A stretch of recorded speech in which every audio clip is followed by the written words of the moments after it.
Bonjour,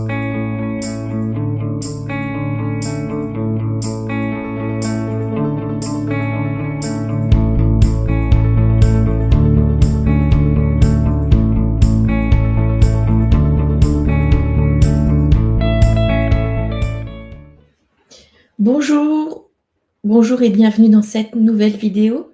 Aujourd'hui, on va parler pourquoi tu es toujours en alerte sans raison. Cette vidéo fait suite à la vidéo de la semaine dernière, pourquoi tu n'arrives pas à lâcher prise, même quand tu essaies. Alors, tu le devines, on va poursuivre les explications sur le système nerveux. Et là, on va parler des différents états du système nerveux. C'est quelque chose de vraiment très important. Si tu n'as pas regardé la première vidéo, je t'invite à le faire pour découvrir le fonctionnement du système nerveux de manière simple et non pas médicale. Et là, on va parler des différents états. Ça va te permettre de comprendre beaucoup de choses et c'est vraiment une notion qui est très importante. Parce que oui, le système nerveux ne fonctionne pas de manière fixe. Il oscille en permanence entre les différents états internes en fonction de la perception de sécurité ou de menace. Ces états influencent directement le corps, les émotions, les pensées et les comportements. Lorsque le système nerveux perçoit un environnement comme suffisamment sécurisant, l'organisme peut accéder à un état de régulation. Dans cet état, les fonctions de récupération, de digestion, de réparation et de connexion sont favorisées. La respiration est plus ample, le corps est plus détendu, l'attention est disponible et les émotions sont plus fluides. Lorsque la sécurité n'est pas perçue, le système nerveux bascule vers des états de mobilisation. Le corps se prépare à agir afin de faire face à ce qui est perçu comme exigeant ou menaçant. L'énergie augmente, la vigilance s'accentue, les muscles se tendent et l'attention se focalise sur l'extérieur. Cet état permet l'action, la performance et l'adaptation, mais il devient coûteux s'il s'installe durablement. Au niveau archaïque, ça signifie c'est l'état où si tu perçois une menace, tu t'enfuis. Si la mobilisation ne suffit pas ou si la situation est vécue comme insurmontable, le système nerveux peut basculer vers des états de protection plus profonds. L'énergie diminue, le corps ralentit, les sensations peuvent devenir floues ou engourdies. Il peut y avoir une impression de figement, de déconnexion ou de retrait. Cet état n'est pas un échec, mais une stratégie de protection lorsque l'organisme ne perçoit plus d'issue possible. Exemple, pour parler de cet état-là et d'état de mobilisation. Tu prends une antilope qui est en train de manger tranquillement de l'herbe dans la savane. Elle est bien, elle se sent en sécurité, tout va bien. Tout d'un coup, un lion apparaît, elle aperçoit le lion, qu'est-ce qu'elle fait? Elle se met en mobilisation et là, pouf, elle détale. Elle détale, elle détaille et le lion la suit. Elle se rend compte qu'elle ne veut pas pouvoir continuer comme ça à courir, qu'elle va se faire rattraper par le lion. Donc, qu'est-ce qu'elle fait? Elle bascule vers un état de protection plus profond. Elle fait la morte. La respiration diminue. Les battements de cœur sont tellement faibles que le lion pense qu'elle est morte. Il ne va pas la manger. Il part. Dès lors que le lion est parti et qu'elle est en sécurité de nouveau, l'antilope se lève et repart. Voilà pour t'expliquer simplement ce que je viens de dire. Ces différents états ne sont ni bons ni mauvais. Ils correspondent à des réponses biologiques adaptées à des contextes précis. Le problème apparaît lorsque le système nerveux reste bloqué dans un état de mobilisation ou de protection, sans possibilité de retour à un état de régulation. Il est également possible de passer d'un état à l'autre au cours d'une même journée. Je peux même te dire que tu vas passer plus de 1000 fois par jour par ces différents états. Et parfois, donc, de manière très rapide, tu ne t'en rends même pas compte. Ces variations sont normales. Les reconnaître permet de mieux comprendre ses réactions et d'adapter les réponses de manière plus respectueuse du fonctionnement du système nerveux. Tu comprends bien qu'en sachant comment tu fonctionnes, dans quel état tu es, tu vas pouvoir adapter ton comportement, mais surtout comprendre pourquoi tu réagis de telle ou telle façon. Et ça, je pense que c'est extrêmement important. Comprendre les différents états du système nerveux constitue une étape essentielle. Cela permet de sortir de l'idée qu'il faudrait toujours être calme, performant ou positif, et d'accepter la réalité des fluctuations internes comme faisant partie du vivant. Parce que c'est ces différents états qui font qui tu es, comment tu vas réagir. Et c'est quelque chose de vraiment très important parce que ça te permet de voir que tu n'es pas bizarre et surtout ce qui est important, c'est de comprendre également l'origine de tout ça, de tes comportements, de comment tu vas faire, enfin de pourquoi tu vis certaines choses, pourquoi, à certains moments, alors que tu as l'impression que tout va bien, en vérité, pour toi, hem, c'est pas parfait tout et alors que quelqu'un à côté de toi va pas avoir la même réaction, c'est à cause de ton système nerveux et de tes états. Alors, on va changer, j'essaie stop, voilà. Je vais te partager une vidéo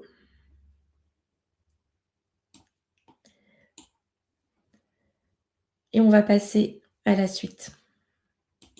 Adriana et Michel vont à présent faire une découverte inattendue. Ce n'est pas le cerveau qui est à l'origine des émotions, c'est le corps. Sur cet écran d'ordinateur, les IRM de cerveau de personnes en train d'écouter de la musique. Et donc ça veut dire que quoi? C'est ces zones du cerveau qui sont responsables des émotions, de la joie ou de la tristesse? Non, c'est plus compliqué et plus intéressant que ça. C'est les régions du cerveau qui vraiment regardent le corps au moment où il y a ces émotions. Dans le cas de la joie, il y a un certain niveau de cardiaque, un certain niveau de respiration, un certain niveau de contraction de l'intestin. Ça, c'est le reflet dans le cerveau de ce qui se passe dans tout l'organisme après qu'on ait regardé quelque chose qui nous a rendu joyeux. Alors, l'ordre des choses, c'est comme ça. D'abord, il y a le stimulus.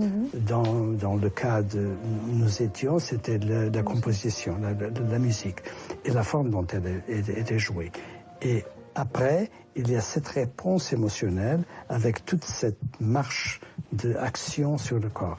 Le corps se transforme et le cerveau va prendre le portrait de ces transformations, et c'est ça qui sert de base à votre sentiment de joie. C'est tout le contraire de ce qu'on imagine, ce que vous êtes en train de nous dire. Parce que on écoute du Chopin, on imagine que notre cerveau ressent une certaine émotion de tristesse parce que la musique de Chopin rend triste, et que ça retentit sur le reste de notre corps, et pas l'inverse. Vous nous dites que c'est d'abord le corps et que le cerveau y réagit ensuite, et qu'on a le reflet. Exactement. Si je prends un exemple concret, quand je vois Adriana, j'ai devant moi une belle femme. C'est parce que mon cœur va s'accélérer, que je vais sentir un petit peu que je transpire un petit peu parce qu'elle m'émeut, parce qu'elle me fascine, que mon cerveau va ensuite éprouver du plaisir à la voir. C'est ça. Ah, je suis désolé. Hein. Pas du tout. C'est beau, je pensais que c'était mon cerveau, mais c'est mes organes. Tu fais plus d'effet sur mes organes.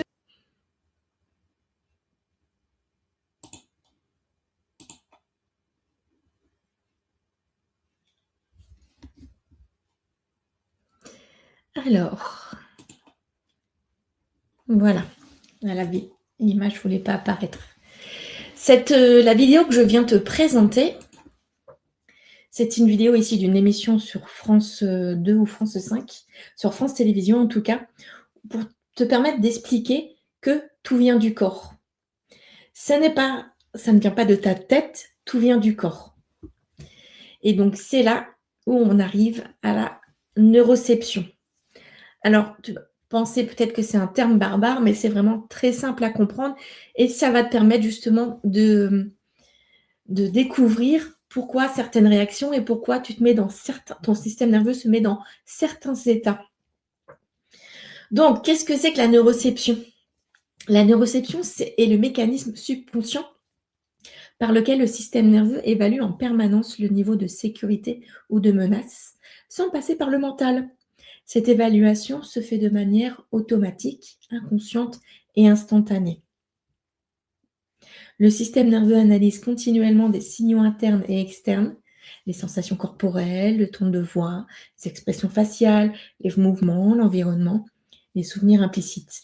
À partir de ces informations, il détermine si la situation est perçue comme sûre, incertaine ou dangereuse. La neuroception précède toute réflexion consciente. Elle explique pourquoi certaines réactions apparaissent sans raison apparente, pourquoi le corps réagit avant que l'on comprenne ce qui se passe et pourquoi il est parfois impossible de se calmer par la volonté ou le raisonnement.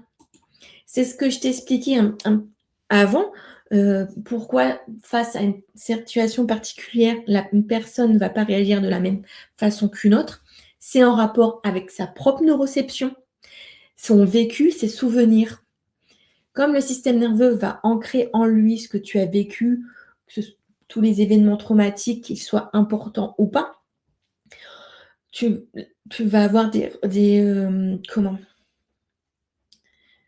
réactions différentes de la personne qui va être à côté de toi, qui n'aura pas vécu les mêmes choses que toi. Et même, de toute façon, en vivant les mêmes choses, on n'a pas les mêmes réactions. Et là, je peux dire de quoi je parle, vu que j'ai une sœur jumelle, qu'on a vécu des choses ensemble, très difficiles, et malgré tout, on ne réagit pas de la même façon. La neuroception est le mécanisme donc subconscient, ce qu'il faut retenir, c'est subconscient, on n'en a pas conscience, par lequel le système nerveux évalue en permanence le niveau de sécurité ou de menace, sans passer par le mental. Cette évaluation se fait de manière automatique, inconsciente et instantanée. Lorsque la neuroception détecte de la sécurité, le système nerveux permet l'apaisement, la connexion et l'ouverture. Lorsque la sécurité n'est pas perçue, il déclenche des réponses de protection adaptées à la situation perçue, même si cette perception ne correspond pas à la réalité objective du moment présent. Donc, la neuroception est influencée par l'histoire personnelle, les expériences passées, les traumatismes, le stress chronique et les états internes du corps. C'est ce que je te disais juste avant. Un système nerveux ayant vécu des périodes prolongées d'insécurité peut devenir hypersensible aux signaux de menace et avoir plus de difficultés à percevoir la sécurité. Comprendre la neuroception permet donc de sortir de l'injonction à se raisonner. Il ne s'agit pas de convaincre le mental, mais de créer progressivement des conditions favorables pour que le système nerveux puisse percevoir davantage de sécurité. Voilà pour la neuroception, cette notion très importante à comprendre. Tu peux oublier le nom si tu veux, il n'y a aucun souci, mais juste comprendre le principe te permet de comprendre ton fonctionnement en fait et pourquoi tu réagis de telle ou telle façon face à certaines situations. Et pour expliquer ce qu'est la neuroception, je vais partager une vidéo où tu vas voir une scène. Est-ce que je peux... Hop, non, je peux pas bouger. Tu vas voir une scène, la même scène avec des sons différents. Surtout, tu restes connecté à ton corps, à tes ressentis au moment du passage de la vidéo. Alors, le temps. Voilà.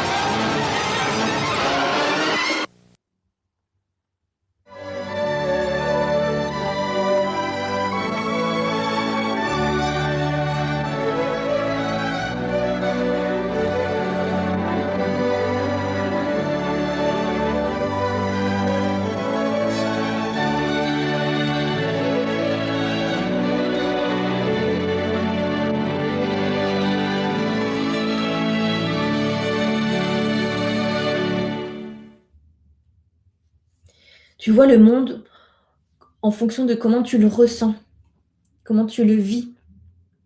Je suis pas bilingue, hein. Donc voilà pour cette vidéo qui fait suite à celle de la semaine dernière où je te parlais de définition du système nerveux. Ici, tu as compris, tu as eu une première ébauche sur les états du système nerveux. La neuroception est comprendre que tout vient du corps. Ça vient du corps, du système nerveux, et non pas de la tête et du mental. On se retrouve donc dans une prochaine vidéo la semaine prochaine.